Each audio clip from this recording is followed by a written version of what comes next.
नमस्कार, मैं हूं अंकुर। आप देख रहे हैं सत्य हिंदी। एक नजर अब तक की सुर्खियों पर। सीआरपीएफ ने कांग्रेस सांसद राहुल गांधी और पार्टी अध्यक्ष मल्लिकार्जुन खड़गे को एक पत्र भेजा है। इसमें आरोप लगाया गया है कि राहुल गांधी विदेश यात्राओं के दौरान सुरक्षा नियमों का पालन नहीं कर रहे हैं। पत्र में कहा गया है कि राहुल गांधी अक्सर बिना जानकारी दिए विदेश चले जाते हैं। इसमें Italy, Vietnam, Dubai, Qatar, Britain और हाल ही में मलेशिया की यात्राओं का जिक्र किया गया है। सीआरपीएफ के वीवीआईपी सुरक्षा प्रमुख सुनील जून ने लिखा कि राहुल गांधी को अपनी यात्रा की जानकारी कम से कम 15 दिन पहले देनी चाहिए। राहुल गांधी को Z+ कैटेगरी सुरक्षा और एडवांस्ड सिक्योरिटी लाइसेंस कवर मिला हुआ है। बता दें, ये पत्र ऐसे समय में आया है जब बीजेपी नेता अमित मालवीय की आलोचना की जा रही थी, जिन्होंने राहुल गांधी की मलेशिया यात्रा का फोटो ट्वीट किया था। इसको राहुल गांधी की सुरक्षा के साथ खिलवाड़ बताया गया था और अब सीआरपीएफ ने सीधे राहुल गांधी को ही सुरक्षा के लिए जिम्मेदार ठहरा दिया है।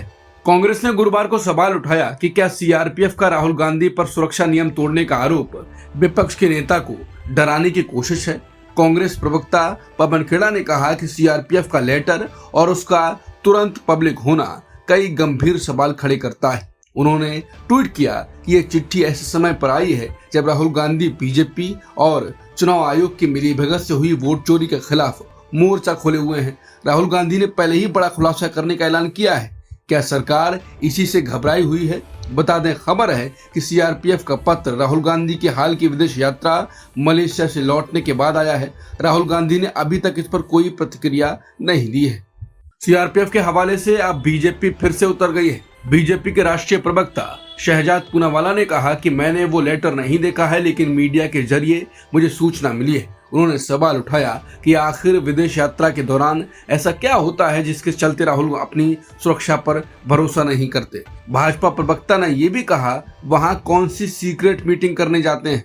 उन्होंने कहा कि विदेशों में ऐसी कौन सी बात है जो आप अपनी सुरक्षा पर भी भरोसा नहीं करते और उनके प्रोटोकॉल को तोड़ते हैं। क्या विदेश से कोई ईमेल आ रहा है, विदेश से कोई कंटेंट आ रहा है, विदेश में ऐसी कोई बातें और मुलाकातें हो रही हैं जिसका इस्तेमाल भारत में किया जा रहा है?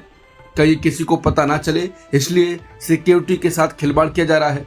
गुरुवार रात मणिपुर के चुराचांदपुर जिले में स्थानीय लोगों और पुलिस के बीच झड़प हो गई। मामला तब शुरू हुआ जब कुछ लोगों ने प्रधानमंत्री नरेंद्र मोदी की 13 सितंबर की प्रस्तावित यात्रा के लिए लगाए गए सजावट को तोड़ना शुरू कर दिया। ये घटना पियर्सन मून इलाके में हुई, जो उस बीएसएफ कैंप के पास है जहां पीएम का हेलीकॉप्टर उतरने वाला है। मोदी यहां से 5 किलोमीटर दूर पीस ग्राउंड तक सड़क मार्ग से जाने वाले हैं। रास्ते में लगे झंडे और कपड़े की सजावट को कुछ लोगों ने फाड़ा और आगजनी भी की। इसके बाद पुलिस ने भीड़ को हटाने के लिए लाठीचार्ज किया। सुरक्षा अधिकारी ने बताया कि हालात बाद में काबू में आ गए और नुकसान मामूली रहा। कुकीज़ो समाज से जुड़ी कई संस्थाओं ने प्रधानमंत्री मोदी के 13 सितंबर को संभावित मणिपुर दौरे का स्वागत किया है, लेकिन स्वागत समारोह में प्रस्तावित डांस कार्यक्रम का विरोध किया है। इम्फाल एचमार विस्थापित समिति ने कहा कि प्रधानमंत्री को स्वागत कार्यक्रम में शामिल होने के बजाय जातीय हिंसा से प्रभावित लोगों से मिलना चाहिए। चुराचांदपुर की गंगटी छात्र संगठन ने भी कहा, हम पीएम का स्वागत करते हैं लेकिन आंसुओं के बीच नाच नहीं सकते। इम्फाल ईस्ट जिले के ग्रामीणों ने बताया कि हिंसा से आम लोग बुरी तरह प्रभावित हुए हैं। वहीं महिला संगठन इमागी मेरा ने मांग की कि पीएम अपने दौरे में ये सुनिश्चित करें कि मैतेई समुदाय सुरक्षित रूप से राष्ट्रीय राजमार्गों पर आ जा सके। असम के गोलकगंज इलाके में कोच राजवंशी छात्रों के आंदोलन पर पुलिस कार्रवाई को लेकर बड़ा विवाद खड़ा हो गया है। बुधवार की रात all Koch Rajbanshi students union यानी AKRSU ने मशाल जुलूस निकाला। उनकी मांग थी कि कोच राजवंशी समुदाय को अनुसूचित जनजाति यानी ST का दर्जा मिले और अलग राज्य बनाया जाए। प्रदर्शनकारी चिलाराय कॉलेज से गोलकगंज बिहार की ओर बढ़ रहे थे, तभी पुलिस और अर्धसैनिक बलों ने उन्हें रोक दिया। इसी दौरान झड़प हुई और पुलिस ने लाठीचार्ज किया, जिसमें कई लोग घायल हो गए, जिनमें महिलाएं भी शामिल थीं। इसके विरोध में AKRSU ने 11 सितंबर को 12 घंटे का बंद बुलाया, जिससे धुबरी जिले में आम जनजीवन प्रभावित हुआ। कांग्रेस सांसद और लोकसभा में उपनेता गौरव गोगोई ने इस घटना की कड़ी निंदा की है। उन्होंने एक्स पर लिखा कि गोलकगंज में शांतिपूर्वक अपनी मांग रख रहे कोच राजवंशी छात्रों पर बर्बर हमला शर्मनाक है। सुप्रीम कोर्ट शुक्रवार को छात्र कार्यकर्ताओं उमर खालिद, शर्जील इमाम, गुलफिशा फातिमा और मीरान हैदर की जमानत याचिकाओं पर सुनवाई करेगा। इन नेताओं ने दिल्ली हाई कोर्ट के उस फैसले को चुनौती दी है जिसमें उन्हें जमानत देने से इनकार कर दिया गया था। मामला फरवरी 2020 में दिल्ली में हुए दंगों की साजिश से जुड़ा हुआ है और इनके खिलाफ यूएपीए के तहत केस दर्ज है।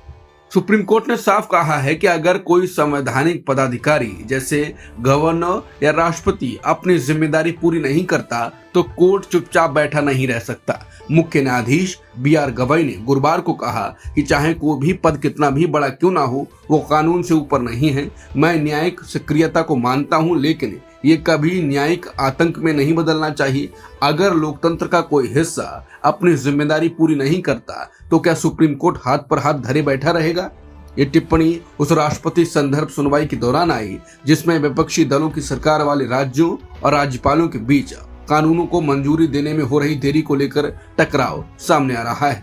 केंद्रीय सड़क परिवहन और राजमार्ग मंत्री नितिन गडकरी ने कहा है कि E20 ईंधन रोल आउट प्रोग्राम के खिलाफ उनके खिलाफ चलाया गया सोशल मीडिया अभियान पेड पॉलिटिकल कैंपेन था जो पूरी तरह गलत साबित हुआ। उन्होंने नई दिल्ली में society of Indian automobile manufacturers के 65वें वार्षिक सम्मेलन में ये बात कही। गडकरी ने बताया कि E20 ईंधन जिसमें 20% इथेनॉल मिलाया जाता है पर्यावरण के लिए फायदेमंद है और ये आयात को कम करने, प्रदूषण घटाने और किसानों की आय बढ़ाने में मदद करता है। बता दें, गडकरी के खिलाफ पहले भी कैंपेन चलाने के दावे किए जाते रहे हैं जिसमें मोदी समर्थक उनके खिलाफ टूट पड़े थे और बोले थे कि वो मोदी को हटा के PM बनना चाहते हैं। अमेरिकी राष्ट्रपति ट्रंप के भारत में अगले राजदूत पद के लिए नामित सर्जियो गोर ने कहा कि अमेरिका चाहता है कि भारत अमेरिकी कच्चा तेल और तेल से बने उत्पाद खरीदे।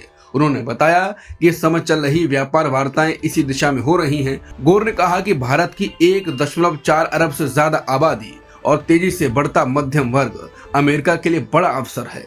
उनके मुताबिक भारत का मध्यम वर्ग अमेरिका की पूरी आबादी से भी बड़ा है। गोर ने कहा कि हम इन व्यापारिक वार्ताओं में पूरी तरह से यही इरादा रखते हैं कि भारतीय बाजार अमेरिकी कच्चे तेल, पेट्रोलियम प्रोडक्ट्स और LNG के लिए खुले। इससे हमारे पास भारत में अपार संभावनाएं हैं और हम इसे पूरी तरह से आगे बढ़ाएंगे। ब्राजील की सुप्रीम कोर्ट के एक पैनल ने पूर्व राष्ट्रपति जैर बोल्सोनारो को 27 साल 3 महीने की सजा सुनाई है। उन पर आरोप था कि उन्होंने 2022 चुनाव में हारने के बाद सत्ता में बने रहने के लिए तख्तापलट की साजिश रची। बोल्सोनारो इस समय राजधानी ब्रासीलिया में हाउस अरेस्ट में हैं और वो इस फैसले के खिलाफ अपील कर सकते हैं। इस बीच अमेरिकी राष्ट्रपति ट्रंप ने फैसले पर नाखुशी जताई। उन्होंने कहा कि मैं सजा से बहुत असंतुष्ट हूं। मुझे हमेशा बोल्सोनारो एक बेहतरीन नेता लगे हैं। हालांकि बोल्सोनारो की सजा तभी अंतिम मानी जाएगी जब 5वें और आखिरी जज भी अपना फैसला देंगे। अब तक की खबरों में इतना ही। बाकी खबरों के लिए बने रहिए सत्यहिंदी.com के साथ।